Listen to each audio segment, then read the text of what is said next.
Well, here we go again. It's another year of Colorado State Ram football, and it's another year of the Coors Light Steve Fairchild Coaches Show. Hi, everybody, and welcome to the Beach House Grill. We're back at our home for the Coaches Show all season long. We'll be here during basketball season as well, and we're excited to get this 2011 college football season kicked off. It comes up with the season opener on Saturday afternoon down in Albuquerque as the Rams will open up the 2011 slate with a conference opponent. Of course, we'll have that game for you right here along many of these stations on the Colorado State Sports Network. The kickoff starts at 4 o'clock, but of course, we'll go on air at 2 o'clock with our tailgate show. Well, it promises to be a great season for Colorado State. Rams coming off a 3-9 season, but certainly there's a lot of optimism in Fort Collins and the surrounding areas. Rams returned 12 starters from last year's team, and even 6 on offense and an even 6 on defense. And of course, the name that kind of headlines that list is the quarterback Pete Thomas, who took virtually every snap last year as a true freshman for Colorado State. Well, he is back here in his sophomore campaign, and he is set to lead Colorado State. Happy to have you aboard. A couple ways for you to get involved in the program, and one of them, well, it's kind of already passed. You can always send us an email. Go to csurams.com and ask the coach a question through the email variety, or you can call the 800 number, and I'll give you that number now. We'll give it out to you as the show goes along as well. But to get involved and have a question or a comment for the coach, all you have to do is dial 866-702-7691. Again, 866-702-7691. Or if you are part of our in-house audience here tonight, we have a fantastic crowd here at the Beach House Grill. You can come right up to the very front. We have a microphone for you, and you can ask the coach a question face-to-face. So those are the 3 ways you can get involved in the program on a weekly basis. So, of course, we'll have the coach, Steve Fairchild, joining us here in just one moment. We'll also be joined by Ivory Hurd, the senior safety for Colorado State. He's one of those returning starters from a season ago. And we'll be joined by secondary coach Tim Duffy. Coach Duffy could have a couple of true freshmen out there on the field for him here this year. So all that and much, much more coming up here on the Coors Light Steve Fairchild Coaches Show. We'll take a time out. Plenty more to come. Glad to have you with us here on a Wednesday night. From Nelligan Sports, you're listening to the Colorado State Sports Network. Welcome back. We're at the Beach House Grill here on a Wednesday night for the inaugural Steve Fairchild Coaches Show presented by Coors Light. First of 12 coming your way here this year with a couple of bye weeks mixed in there, something we didn't have last year. Brian Roth back with you, joined by 4th-year head coach Steve Fairchild. Steve, great to have you back. Great to be back, Brian. Yeah, it's off the practice field. We had a Wednesday workout and jumped in the car, and here I am. That's right. You really have to get over here pretty quick, because I came over here and I saw you were still out on the practice field. Yeah. Half hour earlier here this year, and hopefully that accommodates all of our listeners across the Colorado State Sports Network. Well, hard to believe that we're 3 days away from the opening game of the season, but let's take a look back at the month of August. Yeah, open fall camp, I believe it was the 4th or 5th of August. Did you get accomplished what you wanted to leading into the game on Saturday? I really did. You spend the entire month of August installing, your schemes on both sides of the ball, and it just seems like you're practicing to get better from a technical standpoint and a conditioning standpoint, but then all of a sudden you're about 2 weeks out from the game, 10 days out from the game, and you start to realize you're playing a specific opponent, and you shift all your focus to that opponent. And I think the kids like it a lot better because they're not, they've been going against themselves for 2 or 3 weeks, and now they get to do something different and go against the New Mexico looks. But I know our entire team is very, very anxious to play this football game. I think they're confident. I think they're excited to see what they can do Saturday. What's the #1 goal of each and every fall camp? Is it to install the offense and the defense and get some of the younger guys up to speed, or is it more to take a look at guys and to find out who's going to be on your 2D? I think there's a lot of things going on. I think you have to get yourself ready to play in a conditioning standpoint, and you have to get yourself from a technique standpoint ready to play. I think you kind of find out what type of team you have in terms of how they gel, how they work through tough times in August. How competitive are they? And then obviously you got to from a schematic standpoint, you got to cover what you're doing scheme-wise on both sides of the ball and all the various situations that can occur during the game. So what kind of team do you think you have from the last 3 weeks? Well, I really like our guys out in front of the football team this year. You know, Mike Sisson's been a playmaking guy defensively for us since my first year. I think he's led the team in tackles every year, and very vocal. And you know, I'll never forget, he was very disappointed, like we all were after the season last year, and wasn't back in school one day and came into my office in January and said, "I'll take control of this. Don't worry. We have good kids. I'll make sure they go hard." And just really stepped out in front. And then, you know, having Pete Thomas back and Weston Richburg and Paul Madsen, guys like that out in front, you could just sense all the way back as early as mat drills and through spring football and into our summer conditioning that they were taking a little bit of pride in what they were doing. You know, that's good to hear a kid like Mike Sisson coming in and doing that, because I think as one of the leaders of the team as he was last year, it would have been easy to say, you know what, I don't want to deal with that for a couple of weeks and then come into your office maybe in February, but the first day back, right. That's impressive. And, you know, it's funny. Mike always has been a vocal guy and been somewhat out in front, but, you know, you watch teams and each team's different. And sometimes, you know, a guy that's a sophomore or a junior kind of gives way to a senior. You know, there's another senior there, I'll let him do it. And but when this group of seniors came around, you could see they were anxious to kind of right the ship, so to speak. So it's been a really fun group to coach. It's not been like pulling teeth, even when times are hard. They've been going pretty good, and you know, we stayed relatively healthy. So I think you'll see a much improved football team out there Saturday. Yeah, I know you tried to kind of make it less workmanlike in the spring, and you did it even into the fall. Do you get a sense that the kids are maybe enjoying having more fun out there a little bit? I think I think we all look back every season, particularly after you have a difficult season, and you know, the first thing you got to do is look in the mirror and then look at yourself and your program and how things are being handled. But I know this. I think I kind of lost sight of why we all do this. I mean, we're very, very fortunate as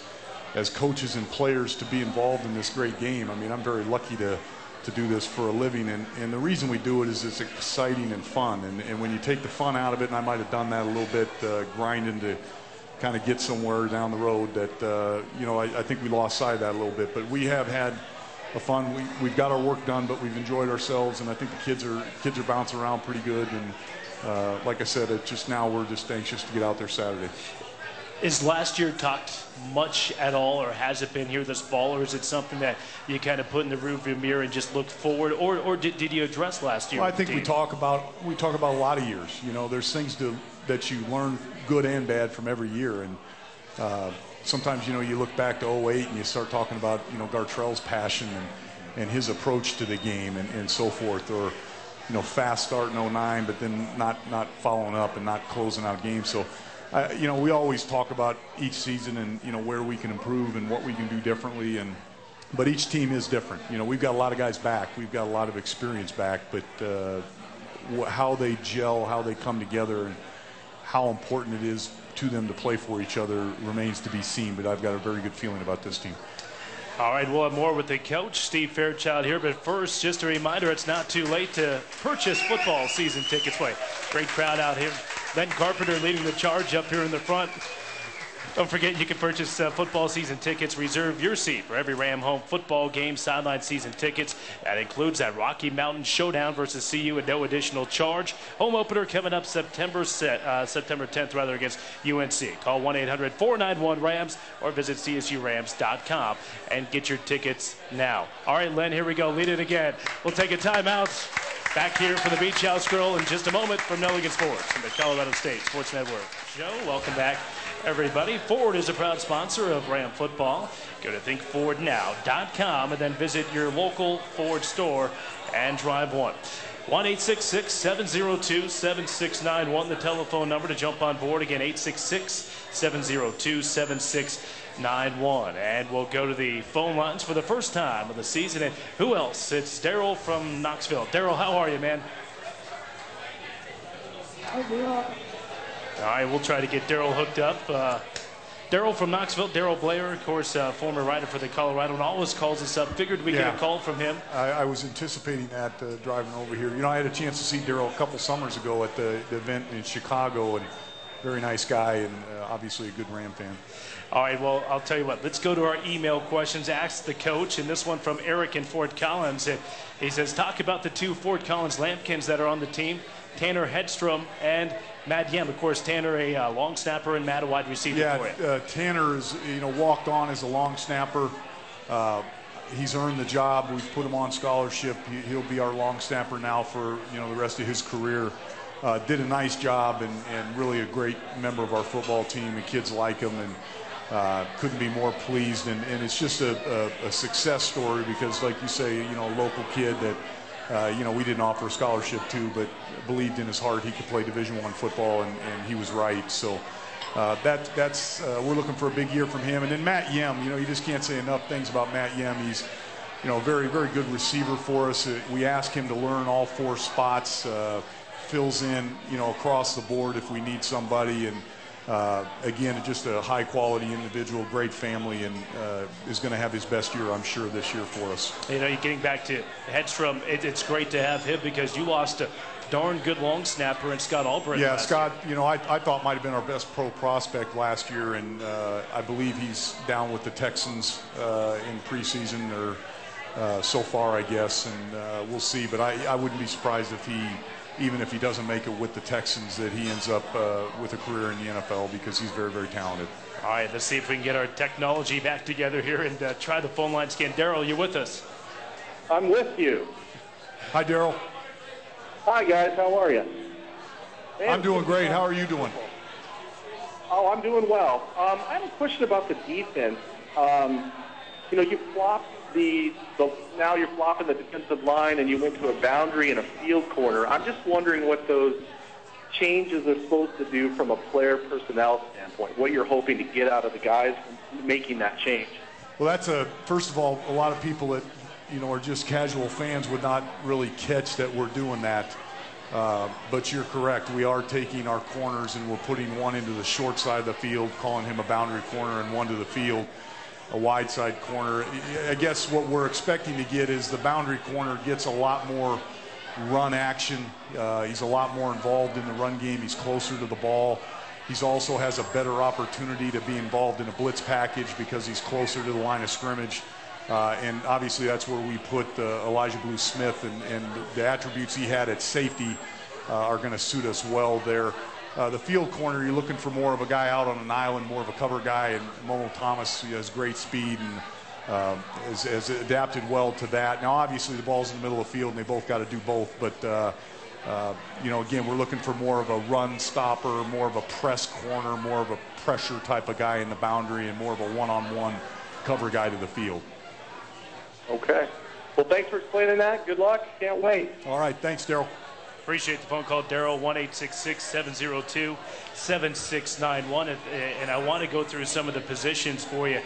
And we'll start with the defensive side of the ball. And Elijah Blue Smith, who you said will be that boundary corner, moves from safety. Yeah, he does. And probably if he's got a career at the next level, it's at corner because of his size. He was somewhat of an undersized safety for us, but he can really run. He's 4'3", 4'4" type of guy that's got a little range into his build. He's built to press people and turn and run with them. So I think that's a good move for his skills, and we'll just see how it goes out. I know he really likes to move. I know he likes playing there. With you making that move, I know it made you a little more vulnerable at the safety spot. You were concerned about that. How have the safeties come along? Obviously, Ivory's there. We'll talk to him in a bit. But outside of Ivory, nobody with experience. We got one in Ivory that's played quite a bit. There is a concern anytime you go into a Division I football game with a guy that hasn't played much. We're going to do that at the other safety spot. But I believe we have some very talented young kids there. And, it's an area we've got to develop. We knew that in spring football. We made some progress in spring football. We made some progress in August camp. And, we're going to have to continue to improve. But I think much like corner, a couple of years ago we thought corner was going to be a real weak point for us, and now all of a sudden it's the strength of our football team. And I think safety can do the same thing. I think, right now we're thinking, we're a little inexperienced, but I think before long it could be a real strength for our defense. Austin Gray is atop the depth chart next to Ivory Hurd. Austin at the free safety spot. He was a kid who kind of slipped through the cracks, wasn't he? Signed with you late as a wide receiver. Yeah, he's a kid out in West Texas that had some track times and good size, and we actually knew a lot of people that knew him and knew how he played. And he was sitting around in late May, June, and actually when we ended up recruiting him, a lot of people jumped on him, but we were fortunate enough to get him. And then, we've got Ezra Thompson, and we got 3 true freshmen that I think are going to be just tremendous players. Trenton Matthew, Drew Riley, and Kevin Pierre-Lewis. Yeah, so I think before long you're going to start to see them starting to get into games at times, and they're going to be terrific players, I think. There's a distinct possibility, right, that all 3 of those guys you just mentioned could play this year? Yeah, and I think, obviously the value not only of them working their way into our lineup defensively, but helping us on special teams is too good for us not to take a look at. All right, we'll take a timeout. More to come here from the Beach House Grill in Old Town Fort Collins. Out nearly halfway done here at the Coors Light Steve Fairchild Coaches Show. We're up in Fort Collins live from the Beach House Grill, beautiful Old Town Fort Collins, along with the coach Steve Fairchild, Brian Roth with you. I have to give a shout out to Stu Haskell is in the house. He's the general manager of Clear Channel of Northern Colorado, home of 600 KCOL, which is one of the stations along the network. Of course, AM 560 KLZ is our flagship. Stu, a former boss of mine, and every time I went into his office, Steve, and asked for a raise, he said, absolutely. Gave me a raise every time I asked for it. One of the best bosses I've had. You didn't ask enough. I know, that's right. I should have been in there every week. The phone number here, 1-866-702-7691 if you have a question or a comment for head coach Steve Fairchild. And with that being said, we'll go right back to the phone lines. And Kevin at Fort Collins joins us. Kevin, good evening. Good evening, guys. How are you? Doing good, Kevin. How are you tonight? Well, I'm doing well. It must just be about fall if we're on the radio again Wednesday evening. That's right. That's right.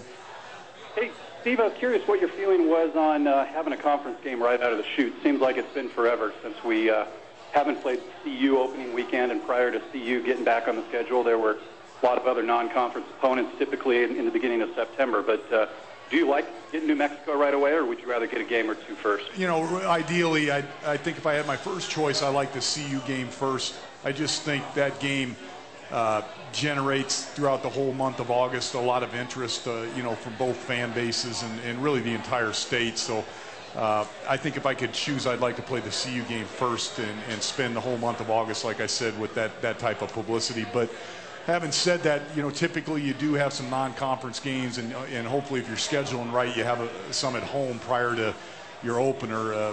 I think it is a little different to have a conference game, and particularly on the road as your opener, but that's what it was dialed up as this year. So it certainly has had our attention, much like the CU game has had our kids' attention. This one's been in their eyes since the beginning of off-season training. So it's a paramount game for both programs, and obviously we need this game. We need to get off on the right track.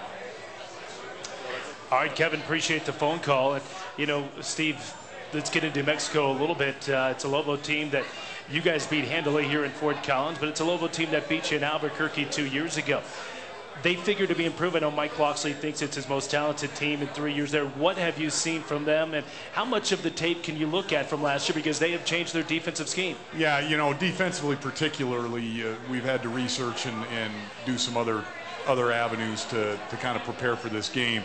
But you definitely can evaluate personnel, and they've got a lot of guys back defensively. They're going to be a much improved football team, and Mike's done a nice job recruiting. We know the guys that he's gotten, and they should be much improved on both sides of the ball. They scare you a little offensively because they've got a quarterback that can do both things, and they've got some experience at running back, and their receivers they had coming back were talented, but they've got an influx of some transfers that are going to come online now and give them some big play capability. So we're going to be tested. No, there's no question. But they're improved. We're improved. It's a conference game. It's on the mountain. It should be. It should be real exciting to be a part of. Again, 4 o'clock is the kickoff coming up on Saturday. Time for another timeout, and we'll come back with more with the coach Steve Fairchild from Nelligan Sports. You're listening to the Coors Live Steve Fairchild Coaches Show live on the Colorado State Sports Network.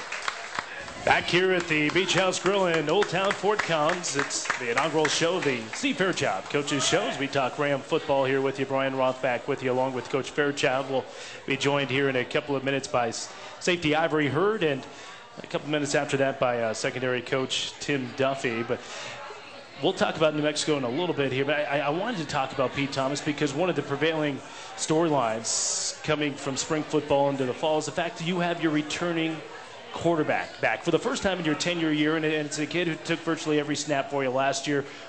What have you seen from Pete Thomas from last year to this year? Well, he's made the improvement that you would expect a returning starter to do. It's you could tell just when we started to install our offense again in spring football that we had a guy for the first time that kind of been through the system, so to speak. So he'll take a big jump each year he comes back.